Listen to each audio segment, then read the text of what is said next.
घटना आहे संभाजीनगर शहरातील बी फार्मसी तिसऱ्या वर्षात शिकणाऱ्या 21 वर्षीय विद्यार्थीने जीवन संपवल्याची धक्कादायक घटना घडली आहे। का उचललं तिने टोकाचं पाऊल, तर सविस्तर माहिती जाणून घेऊया या व्हिडिओमध्ये। शहरातील एका इन्स्टिट्यूटमध्ये बी फार्मसीच्या तिसऱ्या वर्षात शिक्षण घेणाऱ्या एका विद्यार्थीने राहत्या घरी गळफास घेतल्याची धक्कादायक घटना समोर आली आहे। ही घटना बुधवारी 30 जुलै दुपारी 12:30 वाजेच्या दरम्यान उघडकीस आली। आत्महत्या करणाऱ्या मुलीचे नाव कल्याणी परमेश्वर वायाळ, सिकोडा, मूळ गाव सावरगाव वायाळ, पिंपळखेडा, तालुका मठा, जिल्हा जालना असे आहे। या प्रकरणात सिकोडा पोलिसांनी दिलेल्या माहितीनुसार कल्याणी वायाळ हा श्री साई इन्स्टिट्यूटमध्ये बी फार्मसी या अभ्यासक्रमात तिसऱ्या वर्षात शिक्षण घेत होती।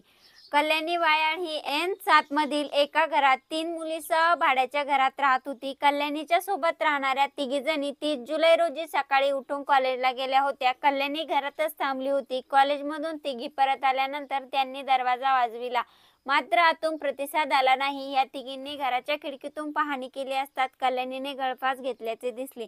कल्याणी हिला घाटी रुग्णालयात दाखल करण्यात आले। घाटीच्या डॉक्टरांनी कल्याणीला मृत घोषित केले। या प्रकरणाची नोंद सिकोडा पोलीस ठाण्यात करण्यात आली आहे। मृत्यूपूर्वी कल्याणी हिने स्वतःच्या मोबाईलमध्ये गळफास घेतल्याचे रेकॉर्डिंग केल्याचा संशय पोलिसांनी व्यक्त केला।